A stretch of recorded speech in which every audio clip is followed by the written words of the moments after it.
I'm going to launch this morning with a little bit of a story. And I start with a story because if 2020 taught us anything, we're emotional beings. We learn best when we share experiences, when we share stories, when we have tales to tell. So I'm going to take you back a little bit in time, just a few years, back to when I was 19. And it may be a story with some common elements that we all share as educators. So at the age of 19, I'm in the second year of a teaching degree at a little university in Perth in Western Australia. And I've just received a notice of where I was going to go and do the first of my teaching rounds. And it was this event that dramatically altered a course of events for me. So to take you back to this moment, I just received this letter from my university lecturer. Remember, this was the time before email. And so I received this letter with a name of a school where I'm going to go and do my teaching rounds, Rossmoyne Senior High School. Now, I knew this school extremely well, as it was the school I'd been at high school for, having only graduated 2 years previously. So I remember arriving at the school, going in there and teaching this first class. And I'm standing there in this class, gripping firmly to a 3-page type lesson plan, with minute by minute detail of what was going to be taught during that lesson, key questions that I was going to ask. But it was what happened next after this class that completely caught me off guard. So I just walked into the staff room. And I'm standing there, I've made a cup of tea and I've got a hot drink in one hand and a Monte Carlo biscuit in the other, when this older teacher comes over and strikes up a conversation with me, strikes up a very short conversation. And it goes something like this. Jen, or Jenny at the time, don't get stuck in this career until you've had the opportunity to go out there and see the world, because it's in the real world that the real learning will happen. I'm just going to say that last bit again. It's in the real world that the real learning will happen. And this comment completely caught me off guard. You see, the older teacher that had come over to speak to me was Mr. Hollyoak, Stephen Hollyoak. And he'd been my science teacher for several years at Rossmoyne High School. And quite simply, he was one of my favourites. That teacher you hold up in high regard. Now, if I'm honest, I don't remember anything of this teaching round except this comment by Mr. Hollyoak. And it stuck with me over the years, because I guess in that one comment, Mr. Hollyoak sent me on a career in education that's led me to live, work and travel in over 50 different countries over the past 2.5 decades.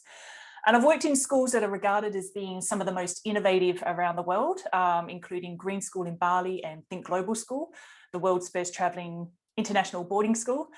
And when I use this word innovative, especially in terms of education and schools, I'm referring to the ways in which we can stay relevant, that is connected and up to date, so that the education we're providing our young people is the most relevant and responsive to times of unprecedented change. I'm going to just click forward here. So my first teaching round was here. My first teaching role, I should say, was here. A little bit unusual, but it was with the United Nations in early 2000 in East Timor. And it was the year that East Timor gained independence from Indonesia. And I arrived here in this war-torn country. And for the next 2 years, I would go and teach in villages throughout Timor-Leste. And it was an experience that really marked the beginning of a career in international education. And over the years, over quite a few years, I've been fortunate enough to meet some truly inspiring people. And these people, through their actions, whether they're big or small, are making an impact on the world. And these people I've met, these leaders, these change makers, they range from the very poor to the extremely rich, from the very young to the really old, or to the very old, living in remote farmlands to living in bustling cities. And each in their own right is a leader. And by a leader, I mean someone who has the courage to bring a vision to life while inspiring others around them to reach their potential. And I'll repeat that one because I think that's an important definition. A leader is someone who has the courage to bring a vision to life while inspiring the people around them to reach their potential. And although these different people I've met each of them have an approach to leadership that may be different, contextual to the place, their environment that they live in, or contextual to the culture, their beliefs and value systems, or contextual to the individual challenges they live. When we have the vision, or when we have the courage to bring a vision to life while inspiring the people around us to reach their potential, we can see the true impact of our leadership. So the question is, which leads us here today, is how do we do it? How do we bring a vision to life and realize an aspirational vision? Well, I guess it really just comes down to three parts, which I'll talk to today. The first part is that we take the time to explore. We try not to rush into things without first surveying the landscape around you. We explore by taking time to talk to people, to build connections, to nurture an understanding of what's going on around us. See, when you do this, when you take the time to explore, you develop a deeper understanding of what the hopes, the desires, and the ideas are of the people around you. And in the process, you develop a better understanding of your own hopes and your own desires and your own ideas. The second part is that they seek to evolve. And we do this by taking the time to make sense of everything, to identify opportunities and to test ideas. We challenge mindsets in order to foster new thoughts. We challenge biases in order to foster new insights, and we challenge our assumptions in order to foster new connections. The third part is we look to transform. And this is really key because this is where the action takes place. This is where we see our solutions are brought to life and the impact of our initial ideas on the real world. But I guess a little bit of a disclaimer, because this can also be the trickiest stage. You know, sometimes when you step out there and you try to do things differently, approach things in a different way, you're challenging the status quo, and that can be quite intimidating.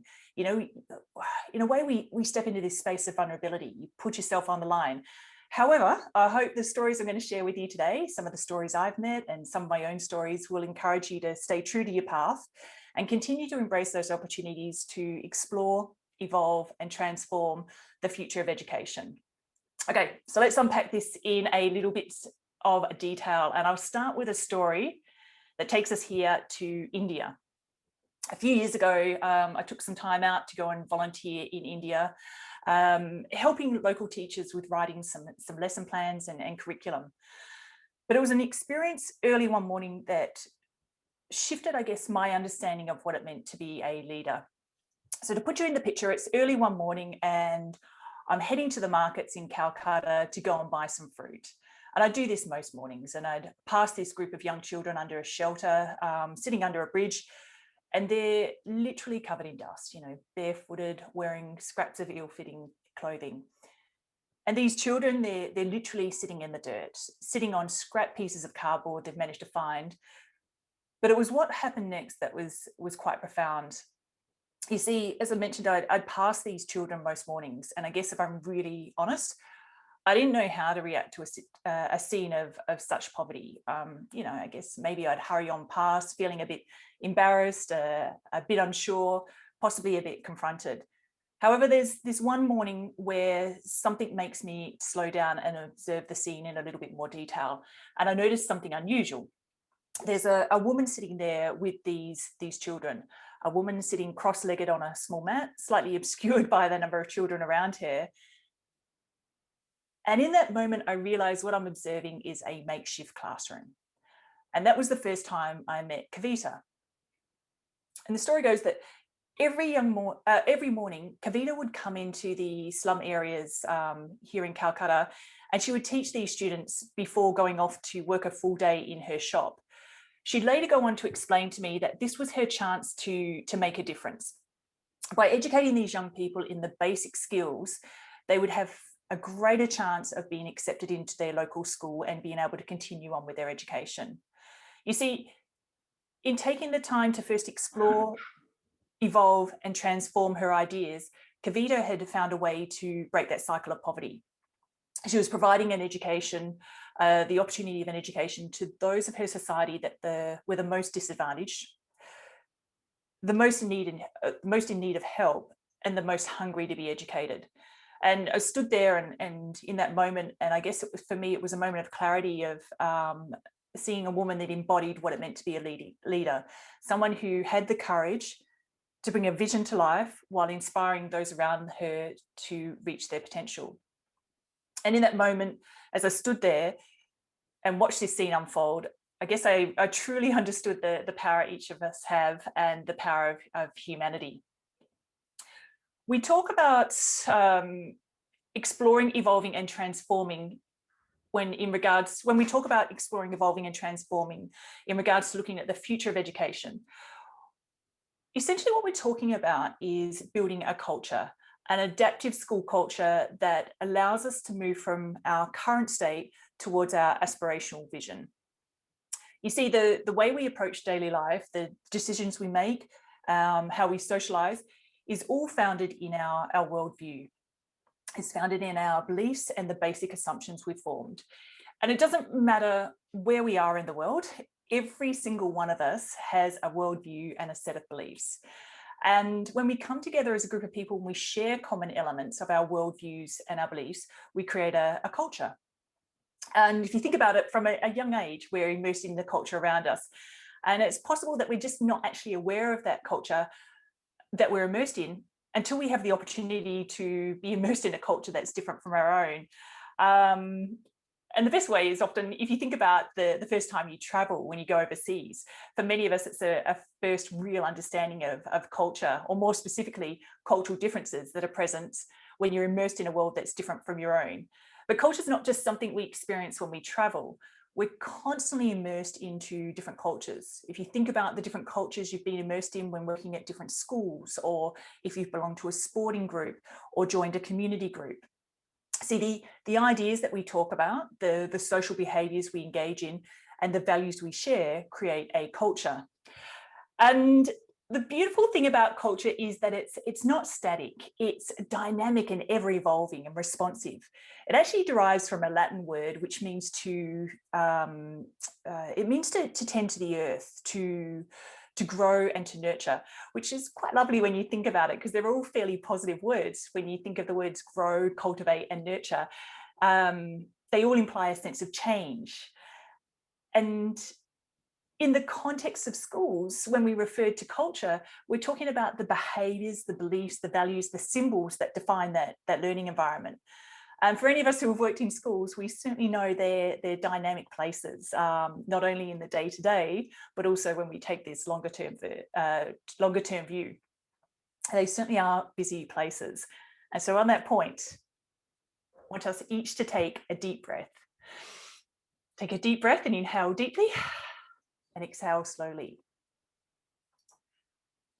Our world is getting busier.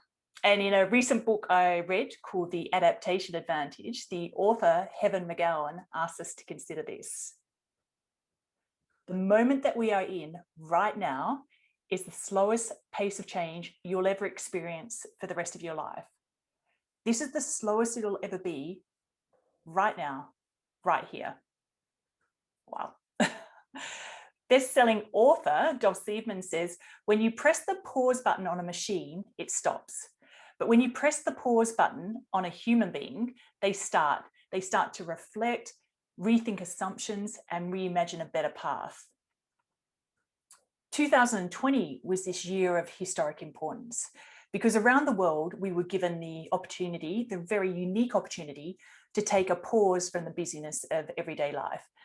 And we really were able to begin to think about what it is that we want, think about our future as a humanity, our planet's care, and possibly how these two work in tandem with each other. And yes, the pandemic, it certainly showed us how fragile our world is, but it also showed us as a population, we're really quickly able to adapt and change the way we live. And if educators are anything to look at, we certainly were able to do that. It opens up a world of possibilities in the way that we can explore, evolve, and transform to create a world that we want to see. One of the most beautiful places I've been fortunate enough to live is here. This is Bali, Indonesia. And I was working for some time out at Green School.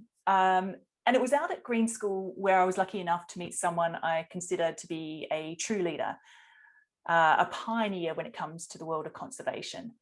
But quickly, just for those of you that have not heard of Green School, it's a completely off-the-grid school made out of bamboo, located in the jungles of Bali. It's an international school, and there's students from all over the world, both primary and secondary.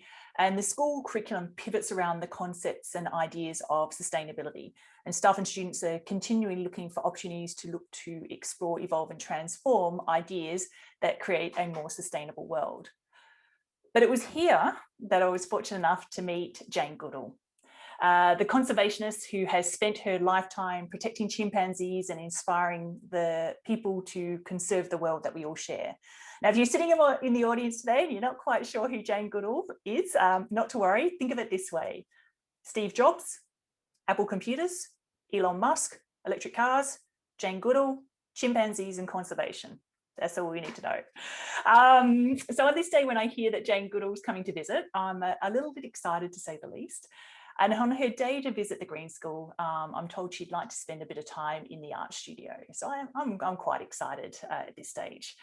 And so she comes into the studio and she spends some quality time with us, chatting with everyone. And then just as she's about to leave, she quietly pulls me aside and asks me a question. She quietly challenges me to consider how we could be far more sustainable in our approach to the visual arts. And she's so on point, she's so right. I look around the studio we're using and I realize so many of the materials we're using in this beautiful place are highly toxic paints and sprays and glues. And so this question by Jane Goodall is profound. It sends me on this journey of exploring, evolving and transforming the approach to the visual arts to a place where most days of the week, we would have local artists come in from the community, kite makers, batik artists, wood carvers, and they would come in and just spend time in the studio sharing their knowledge. From a sustainability perspective, we evolved to a point where the majority of the materials we used had no negative impact on the environment. We'd make all of our own paper, source our own pigments to make paints. We even got to a point where we planted a garden so we could make dyes from the plants for our textiles work. But this next image is my favorite image. In the beginning, in trying to learn more about plants and natural dyes, this is Ibu Kadek in a little village near the school teaching us some of the natural and some authentic processes on making some natural dyes. Not so much about public health.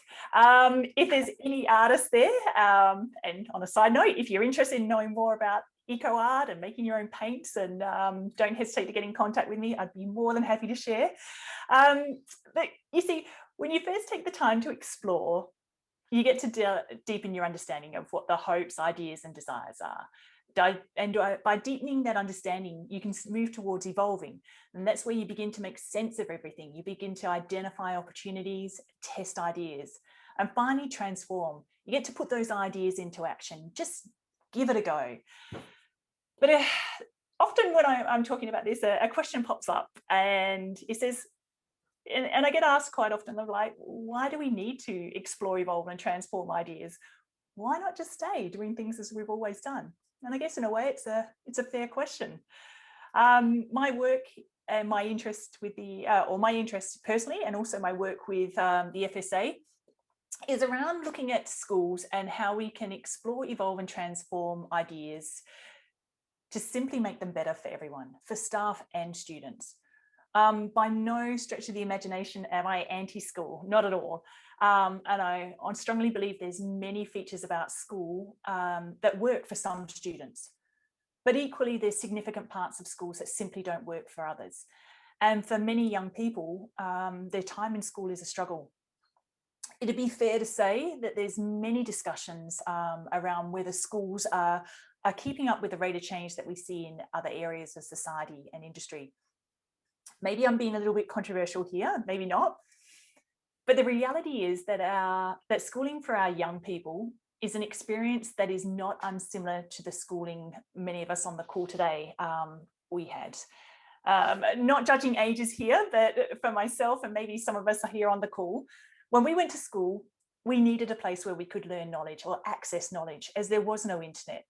There was a heavy reliance on information gained from reading books, a heavy reliance on hours spent in the library.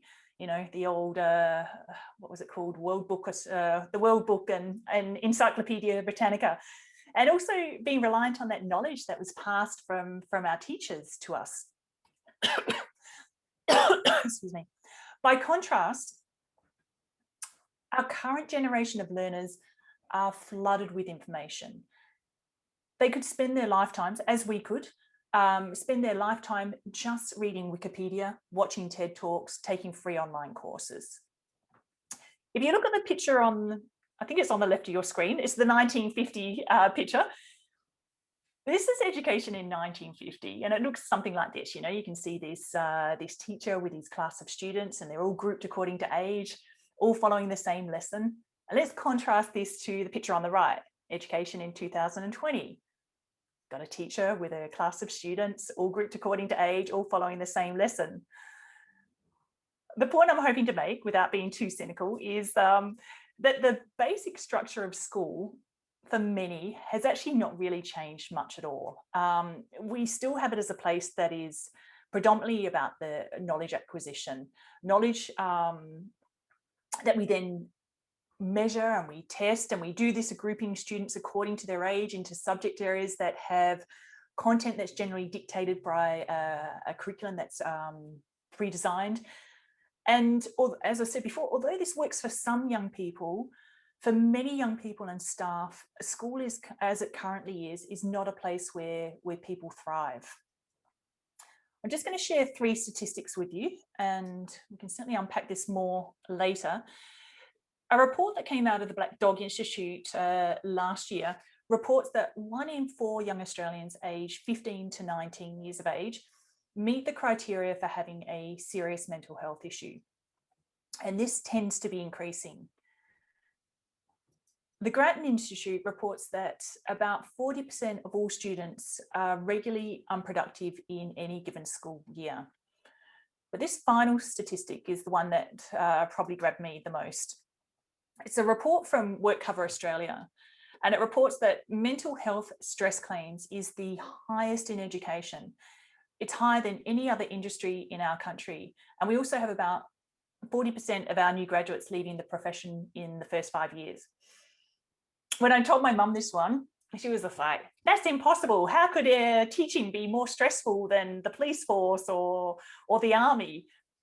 But it is. And that's only those reports that get reported to WorkCover.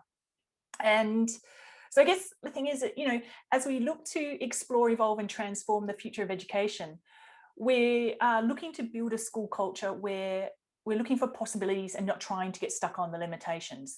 Because ultimately we're all wanting the same thing. We're looking for our schools and for our work to be a place where all of us, staff and students, feel they can thrive and feel empowered. I'm going to finish today with a little story from when I was working in Saudi Arabia. And as a female there, yes, it can be a little tough. You know, you have to wear this black abaya, and some days it would be 45 degrees plus, and you'd still have to put on this black robe covered from head to toe. And at the time when I was living there, it was forbidden for women to drive. This changed about 18 months ago. But not only were women forbidden to drive cars, they were also forbidden from cycling. Now, when I was there, I was a bit of a mad keen cyclist. And I was lucky enough to find a couple of other mad keen crazy cyclists. And so every 2 weeks we'd drive miles and miles out into the desert and go on these epic bike rides. And on one of these trips, my friend pulls out a map that's been passed down to him from expats that have long since left.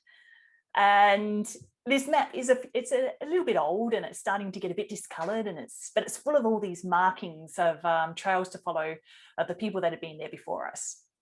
So we begin following this trail, and after about half an hour, we're completely lost. It's not making any sense. You know, this map, we're turning this way and that way, trying to understand it, not working for us. And as we're standing there and we're trying to make sense of this map, we suddenly realize that this map is out of date.